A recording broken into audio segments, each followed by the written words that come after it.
بسم اللہ الرحمن الرحیم۔ السلام علیکم ناظرین و سامعین، آپ دیکھ رہے ہیں پروگرام تجزیہ۔ آج ہفتے کے دن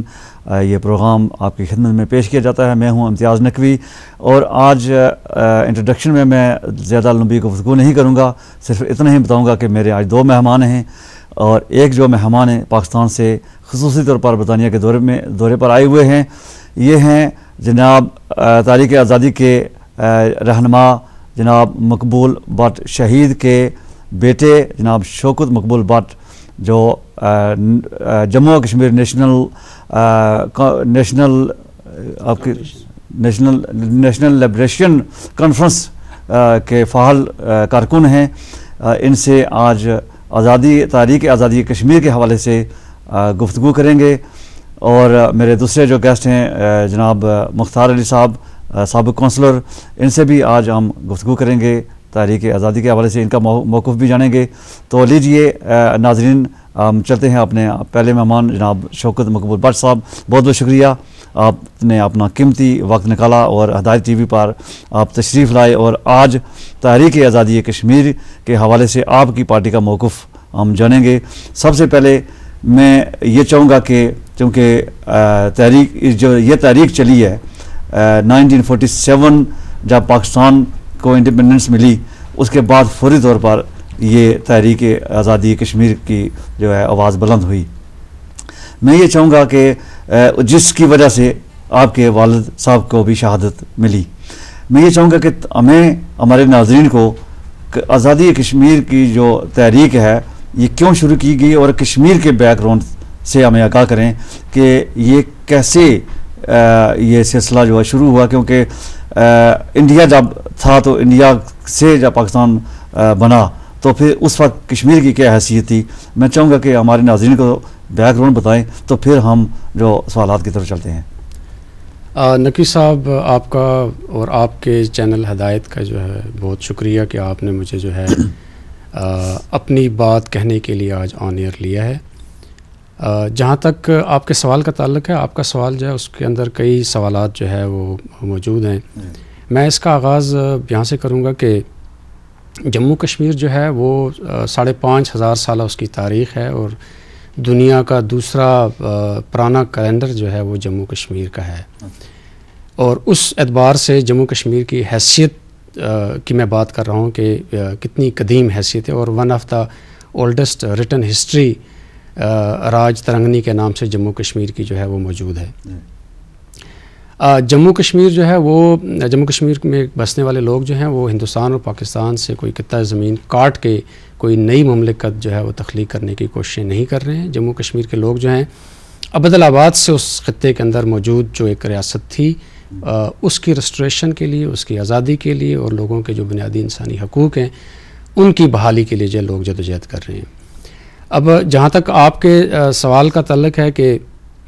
1947 میں جو ہے جموں کشمیر کی کیا حیثیت تھی، تو جموں کشمیر میں سمجھتا ہوں کہ تھوڑا سا پیچھے جانے کی ضرورت ہے، اور پیچھے سے ہسٹری کے اوراق کو پلٹنے کی ضرورت ہے۔ جب ہندوستان میں مغلوں نے جب قبضہ کر لیا، اور پھر ہندوستان کے بعد جو انہوں نے کشمیر کے اوپر تقریباً 6 حملے کیے، اور ان 6 حملوں میں انہیں شکست ہوئی، اور یہ میں آپ کو 1586 کی بات بتا رہا ہوں۔ لیکن یہ کہ 7ویں حملے میں جو ہے انہوں نے جموں کشمیر کو جو ہے وہ زیر کر لیا، جموں کشمیر کے اوپر قبضہ کر لیا، اور بنیادی طور پہ جموں کشمیر کے لوگوں کی آزادی کی تحریک جو اسی وقت سے شروع ہو گئی تھی، کیونکہ ہر زندہ انسان جو ہے وہ غلامی سے نفرت کرتا ہے، اور وہ آزادی کی اس کی خواہش اور تڑپ جو ہے وہ موجود ہوتی ہے، اور وہی خواہش اور تڑپ جو ہے جیسے کہتے ہیں کہ خواہش موجود ہو تو راستے بھی موجود ہوتے ہیں، تو لوگوں نے جو ہے اپنی آزادی کی جدوجہد کا آغاز کر دیا تھا۔ اس کے بعد کئی ڈیولپمنٹس ہوئیں، کئی اس کی ڈائمینشنز ہیں۔ مغلوں کو جو ہے وہ افغانوں نے شکست دی، افغانوں کو جو ہے پھر سکھوں نے شکست دی، سکھوں کو جو ہے انگریزوں نے شکست دی، یوں ایک تسلسل ہے ہماری جو ہے وہ 450 سالہ غلامی کا، اور وہ چلتا چلا آیا۔ جس وقت ہندوستان تقسیم ہوا اور 2 نئی مملکتیں انڈیا اور پاکستان کی صورت میں جو ہے تخلیق ہوئی، تو اس عرصے میں جموں کشمیر جو ہے وہ ایک پرنسلی اسٹیٹ کی اس کی حیثیت تھی، اور پرنسلی اسٹیٹس کے لیے انڈین انڈیپینڈنس ایکٹ میں یہ بات طے کی گئی تھی کہ جو پرنسلی ریاستیں ہیں وہ ہندوستان یا پاکستان میں سے کسی ایک ریاست کو جوائن کر سکتی ہیں، کسی ایک ریاست کے ساتھ الحاق کر سکتی ہیں، یا پھر اپنی جو ہے وہ آزادانہ حیثیت کو قائم رکھ سکتی ہیں۔ اسی بنیاد کے اوپر آپ تاریخ میں دیکھتے ہیں کہ حیدرآباد دکن نے جو ہے وہ اپنی آزادی کا اعلان کیا تھا، اسی طرح جونا گڑھ کی ریاست جو ہے وہ آزاد رہنا چاہ رہی تھی۔ اسی طرح سے جموں کشمیر کا مہاراجہ جو ہے، کیونکہ اس وقت یہ قانون بھی طے کیا گیا تھا کہ جو ریاستوں کے نواب ہیں یا ریاستوں کے جو مہاراجے ہیں، یعنی جو ہیڈ آف دی اسٹیٹس ہیں، وہ ان کے پاس یہ رائٹ ہوگا کہ وہ جو ہے وہ ہندوستان پاکستان سے ایکسیشن ٹریٹی سائن کریں یا پھر جو ہے وہ جو ہے اپنی آزادانہ حیثیت کو قائم رکھیں۔ اس اعتبار سے جموں کشمیر کا جو ہندو مہاراجہ تھا، جو ڈوگرا مہاراجہ تھا، وہ تاریخ ہمیں یہ بتاتی ہے کہ وہ جموں کشمیر کو جو ہے ایک آزادانہ حیثیت میں اس کو جو ہے قائم رکھنا چاہتا تھا۔ اس نے انڈیا کو بھی اور اس نے پاکستان کو بھی، جو نوزائیدہ نئی مملکتیں ڈیولپ ہوئی تھی، اس نے اسٹینڈ سٹل ایگریمنٹ جو ہے ان دونوں کو پیش کیا تھا، جس کو بلکہ پاکستان کی نوزائیدہ جو حکومت ہے اس نے تسلیم کیا تھا، اور جموں کشمیر کا جو ڈاک اور تار کا محکمہ ہے یہ حکومت پاکستان جو ہے یہ رن کر رہی تھی اس معاہدے کی روح سے۔ لیکن ہندوستان نے اسے ہندوستان تو نہیں کہنا چاہیے، بھارت نے اسے جو ہے تسلیم نہیں کیا، بلکہ بھارت مسلسل یہ کوشش کرتا رہا، انفلوئنس کرتا رہا کہ ڈوگرا مہاراجہ جو ہے وہ بھارت کے ساتھ جو ہے وہ ایکسیشن ٹریٹی جو ہے وہ سائن کرے۔ لیکن بہرحال یہ باتیں ہیں کہ ہندوستان اور پاکستان دونوں جو ہے وہ کوشش کر رہے تھے کہ کسی طرح سے یہ جو پرنسلی اسٹیٹس ہیں یہ بجائے خود مختارانہ حیثیت میں قائم رہیں، وہ ہندوستان یا پاکستان کا حصہ بن جائیں۔ یوں ہندوستان اور پاکستان میں سمجھتا ہوں کہ اپنے اس خطے کی توسیع پسندی کی جو خواہش ہے اس کو لے کے وہ آگے بڑھ رہے تھے۔ اسی میں حیدرآباد کی جو ریاست ہے اس کے اوپر ہندوستان نے قبضہ کر لیا، جونا گڑھ کے اوپر بھی اس نے قبضہ کر لیا، اور پاکستان نے بھی یہ سوچا کہ مجھے جو ہے وہ جموں کشمیر کے اوپر جو ہے جموں کشمیر میں مسلم اکثریت کا علاقہ ہے تو یہ میرے پاس ہونا چاہیے۔ انہوں نے بھی اس عرصے میں جو ہے 47 میں قبائل کو جو ہے وہ جموں کشمیر میں داخل کر دیا تھا۔ یہ 22 اکتوبر 1947 کی میں بات آپ کو بتا رہا ہوں، اور اسی کی بنیاد کے اوپر جب وہ قبائلی بارہمولہ تک پہنچ گئے تو مہاراجہ جو ہے وہ ہندوستان کے پاس گیا۔ جب اس نے یہ محسوس کیا کہ یہ تو میری ریاست کے اوپر جو ہے وہ قبضہ کیا جا رہا ہے تو وہ ہندوستان کے پاس گیا، اس نے ملٹری کی جو ہے وہ امداد مانگنے کی کوشش کی، تو انہوں نے کہا جی ہمارا آپ کے ساتھ کوئی کانسٹیٹیوشنل ایگریمنٹ تو ہے نہیں ہے، ہم آپ کی کوئی مدد نہیں کر سکتے۔ یوں انہوں نے پھر اس موقع پہ جو ہے جو ایکسیشن ٹریٹی جسے کہتے ہیں کہ ایکسیشن ٹریٹی سائن ہوئی ہے اس عرصے میں، تو وہ انہوں نے ایکسیشن ٹریٹی ان کے ساتھ سائن کی، اور اسی بنیاد پہ جو ہندوستان نے پھر اپنی افواج جو ہے جموں کشمیر میں داخل کی، اور پاکستان کی طرف سے جو قبائل گئے تھے انہیں جو ہے وہ شکست ہوئی، اور وہ وہاں سے ان کو واپس نکلنا پڑا۔ لیکن اسی پریشر میں اسی وہ جو لڑائی تھی اس میں چھوٹا سا خطہ جو ہے وہ 4 اکتوبر 1947 کو آزاد کشمیر کے نام سے جو ہے لبریٹ کرا لیا گیا۔ ہندوستان جو ہے وہ یونائیٹڈ نیشن میں گیا، سیکورٹی کونسل کی قرارداد ہوئی جب، تو اس وقت پھر اس کی بنیاد کے اوپر ایک سیز فائر ہوا، اور پھر جو افواج جو ہے وہ جموں کشمیر میں جہاں تھیں وہ وہاں پہ موجود ہیں، اور اسٹل آج تک جو ہے وہ وہیں پہ موجود ہیں۔ تو یہ اس کا مختصر سا جو ہے وہ بیک گراؤنڈ ہے۔ اگر آپ مجھے اجازت دیں تو میں آپ کو تھوڑا سا آگے بھی پھر لے کے جاؤں کہ شیخ محمد عبداللہ کی سربراہی میں جو ہے، کیونکہ اسی دور میں جو پہلی پولیٹیکل پارٹی جو ہے، جو ماڈریٹ پولیٹیکل پارٹی بنی تھی مسلم کانفرنس کے نام سے جموں کشمیر میں، کچھ عرصہ تو وہ تحریک آزادی کو لے کے چلتی رہی، بلکہ ان کی ڈیمانڈ اس وقت چونکہ وہ 30 کی جو دہائی ہے اسی میں وہ ایکٹیو تھے، اور وہ یہ کوشش کر رہے تھے کہ جو شخصی نظام ہے ریاست کے اندر مہاراجہ کا، اس کا خاتمہ ہونا چاہیے، اور ڈیموکریٹک سسٹم آنا چاہیے، الیکشنز ہونے چاہیے، اسمبلی بننی چاہیے۔ اور پھر اس پریشر میں مہاراجہ نے غالباً 1936 سے لے کر 47 تک جو ہے وہ 2 انتخابات انہوں نے کرائے بھی تھے، ایک اسمبلی بنی بھی تھی، رام چندر کاک جو ہے وہ ہمارے پہلے پرائم منسٹر بنے۔ بہرحال یہ کہ جب وہ ہندوستان اور پاکستان کی تقسیم ہوئی تو صورتحال تبدیل ہوئی، اس تبدیل شدہ صورتحال میں جو ہے جموں کشمیر بھی خاصا متاثر ہوا۔ تو کہنے کا مقصد یہ ہے کہ شیخ محمد عبداللہ نے 1957 تک جو ہے وہ جدوجہد میں تو رہے، لیکن یہ کہ 57 میں انہوں نے جو ہے وہ ہندوستان کے ساتھ جب معاملات کر لیے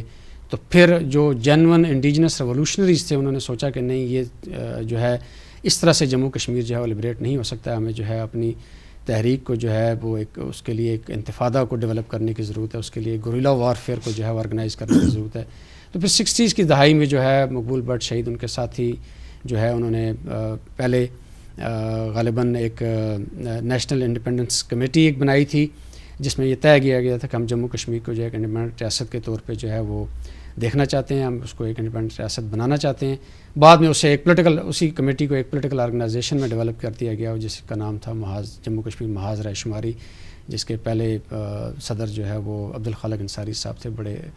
بڑا نام ہے ان کا تحریک آزادی کشمیر میں۔ تو یوں یہ سلسلہ پھر چلتا رہا۔ اسی میں پھر مقبول بٹ شہید اور ان کے ساتھیوں نے ایک گوریلا آرگنائزیشن بھی ڈیولپ کی جس کا نام Jammu Kashmir national liberation front رکھا گیا، اور نیشنل لبریشن فرنٹ انسپائرڈ تھا اس وقت فلسطینیوں کی جدوجہد سے، اور آپ جانتے ہیں کہ اس زمانے میں فلسطینی خاصے ایکٹیو تھے، وہ تو خیر آج بھی ایکٹیو ہیں، اپنی اس تحریک کے ساتھ ان کی جڑت موجود ہے، لیکن یہ کہ ہائی جیکنگ کے حوالے سے فلسطینی بڑے ایکٹیو تھے۔ تو جموں کشمیر کی اس آرگنائزیشن نے بھی جو ہے وہ ایک ہائی جیکنگ کرائی تھی 70 کے بالکل آخر میں۔ ایک ہندوستان کا ایک جہاز گنگا جو ہے وہ اغوا کیا گیا تھا ہاشم قریشی صاحب نے اور محمد اشرف قریشی صاحب نے، ایگزیکٹلی جسے لاہور میں اتارا گیا۔ تو یہ میں تھوڑی آپ کو اس لیے بتا رہا ہوں کہ تاکہ آپ کے جو دیکھنے والے ہیں ایگزیکٹلی انہیں اس بیک گراؤنڈ کا پتہ چلنا چاہیے۔ تو بیسیکلی مقبول بٹ شہید جو ہے وہ لیڈ کر رہا تھا اس ساری گوریلا جو جنگ تھی ایگزیکٹلی وہ اس کو لیڈ کر رہے تھے۔ مقبول بٹ شہید جو ہے 66 میں پہلی مرتبہ آزاد کشمیر سے بھارتی مقبوضہ کشمیر میں وہ داخل ہوئے، اور بنیادی طور پہ وہ وہاں پہ جو یوتھ تھی، کیونکہ مقبول بٹ شہید کا ہمیشہ یہ کہنا تھا کہ میں اپنی یوتھ کو جو ہے کانشیس سولجر جو ہے بنانا چاہتا ہوں، میں اپنی یوتھ کو پولیٹیکل سولجر بنانا چاہتا ہوں۔ تو بیسیکلی وہ وہاں پہ لوگوں کو آرگنائز کر رہے تھے، یوتھ کو آرگنائز کر رہے تھے ایک گوریلا جنگ لڑنے کے لیے، کیونکہ وہ سمجھتے تھے کہ آپ کی جو پولیٹیکل پارٹی ہے اس کے مطالبات کو تسلیم کیے جانے کے لیے جو ہے ایک گوریلا جو ہے وہ جنگ انتہائی ضروری ہے، تاکہ اس گوریلا جنگ کا پریشر سے جو ہے آپ کے سیاسی مطالبات کو جو ہے تسلیم کیا جائے۔ تو یوں مقبول بٹ شہید اور ان کے ساتھی جو ہے غالباً 66 ہی میں جو ہے وہ اریسٹ ہوئے پہلی مرتبہ، اور سری نگر کی جیل میں جو سینٹرل جیل ہے اس میں وہ اریسٹ رہے، ان کو سزائے موت وہاں پہ اناؤنس کی گئی، اور 69 میں وہ جیل توڑ کے 3 ساتھیوں کے ساتھ جو وہاں سے فرار ہوئے، اور غالباً یہ دسمبر جنوری کا مہینہ تھا، برف پوش پہاڑوں کو انہوں نے جو ہے کراس کیا، اور وہ آزاد کشمیر کے علاقے میں پھر یہاں بھی پاکستان آرمی نے انہیں اریسٹ کر لیا، اور مظفر آباد کے بلیک فورٹ میں انہیں جو ہے اریسٹ رکھا۔ لیکن ایک محاذ رائے شماری کو جب پتہ چلا تو ان کا بہت زیادہ پولیٹیکل پریشر تھا، جس پہ حکومت پاکستان نے پھر انہیں ریلیز کیا۔ پھر ان کی جدوجہد تھوڑی سی اور آگے بڑھتی ہے، تو یہی جیسے میں نے بتایا کہ گنگا کی ہائی جیکنگ ہوئی، گنگا کی ہائی جیکنگ میں بھی جو ہے چونکہ پاکستان میں اس وقت جو ہے وہ ایک ڈکٹیٹر جو ہے وہ رول کر رہا تھا، تو انہوں نے ان تمام حریت پسندوں کو جو ہے گرفتار کر لیا، تقریباً 300-400 محاذ رائے شماری کے اور نیشنل لبریشن فرنٹ کے کارکنان کو اریسٹ کیا گیا۔ ان سب پہ جو ہے خاص کر مقبول بٹ شہید اور ان کے 6 ساتھیوں پہ جو ہے ایک طویل مقدمہ جو ہے وہ لاہور ہائی کورٹ میں جو ہے چلتا رہا، اور تقریباً 2.5 سال جو ہے مقبول بٹ شہید اور ان کے ساتھی جو ہے مختلف عقوبت خانوں میں، جس میں شاہی قلعے کا عقوبت خانہ بھی جو ہے وہ میں یہاں پہ تاریخ کی درستگی کے لیے بتانا چاہتا ہوں کہ مقبول بٹ شہید نے وہاں بھی جو ہے وہ تکلیف اور اذیت کاٹی ہے اپنے لوگوں کی آزادی اور اپنے لوگوں کی جو ہے وہ بنیادی انسانی حقوق کی جو ہے ریسٹوریشن کے لیے۔ بہت بہت شکریہ جی، فرمائیے۔ تو 2.5 سال وہ کے بعد جو ہے وہ فیصلہ ان کے حق میں دیا گیا کہ یہ حریت پسند ہیں، اور ان کا جو عمل ہے یہ کسی سازش کی، اس کی بنیاد جو ہے کوئی سازش نہیں ہے، بلکہ گنگا کو ہائی جیک کرنے کا مقصد جو ہے وہ جموں کشمیر کے مسئلے کو جو ہے وہ ایک مرتبہ پھر جو ہے وہ انٹرنیشنلائز کرنا تھا۔ سو اس کے بعد بٹ صاحب جو ہے وہ 1986 میں دوبارہ جو ہے وہ ہندوستانی مقبوضہ کشمیر میں، چونکہ مقبول بٹ یہ سمجھتے تھے کہ ان کا تعلق چونکہ ہندوستانی مقبوضہ کشمیر سے تھا، ترہگام جو ہے مقبول بٹ شہید کی جائے پیدائش ہے، اور ترہگام ڈسٹرکٹ کپواڑہ کا جو ہے وہ ایک گاؤں ہے۔ وہ ان کا ہمیشہ یہ کہنا تھا کہ تحریک آزادی کشمیر میں جو ہے وہ اس کے جو یونٹس ہیں جموں کشمیر کے، ہر یونٹ کے لوگوں کے فرائض جو ہیں وہ اپنے یونٹ کے اندر جو ہے تحریکوں کو جو ہے وہ بلڈ کرنے کے ہیں۔ آزاد کشمیر کے لوگوں کا کام آزاد کشمیر کے اندر، گلگت بلتستان کے لوگوں کا کام گلگت بلتستان کے اندر ایک پیرل تحریک کو آرگنائز کرنا، اسی طرح سے ہندوستانی مقبوضہ کشمیر جو ہے اس کے اندر جو لوگ ہیں ان کا کام جو ہے وہ ہندوستان کے خلاف وہاں سے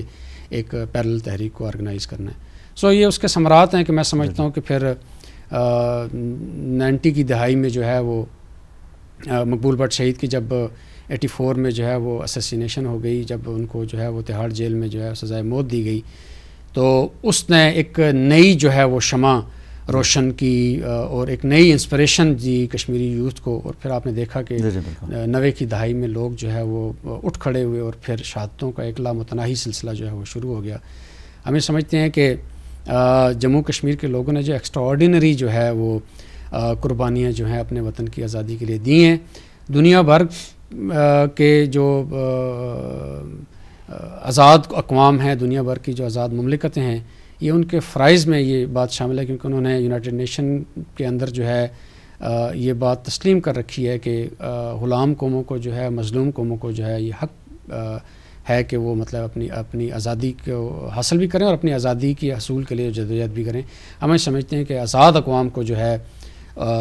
ہماری اس حق کو تسلیم کرتے ہوئے جو ہے ہمیں سپورٹ دینی چاہیے۔ ہم سمجھتے ہیں کہ ہندوستان اور پاکستان کو بھی جو ہے دور اندیشی کا مظاہرہ کرتے ہوئے جو ہے جموں کشمیر کے اس دیرینہ سیاسی مسئلے کو جو ہے وہ سارٹ آؤٹ کرنا چاہیے، اور سارٹ آؤٹ اس طرح سے کرنا چاہیے کہ جموں کشمیر کے عوام کی ایگو، جموں کشمیر کے عوام کی خواہشات، ان کی امنگیں جو ہیں اس سے متاثر نہ ہوں۔ عمر صاحب، بہت ہی آپ نے خوبصورت طریقے سے انداز میں آپ نے بیک گراؤنڈ بتایا۔ مختار صاحب، میں آپ کو بھی نہیں بھولا ہوں، آپ کو بھی میں انشاءاللہ آن لائن آپ سے بھی گفتگو ہوگی، تو میں چاہوں گا کہ چونکہ یہ ہمارے مہمان جو پاکستان سے اسپیشل آئے ہیں، تھوڑی سی گفتگو ان سے ہو جائے تو پھر آپ کے ساتھ بھی ہم گفتگو کریں گے۔ تو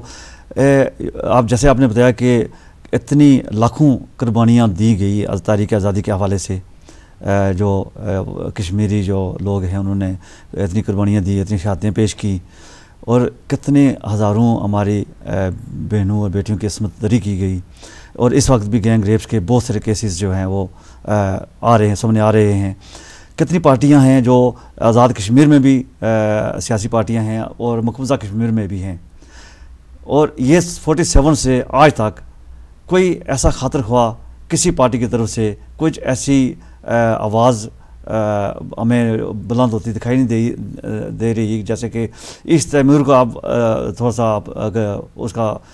آپ جائزہ لیں تو وہاں پہ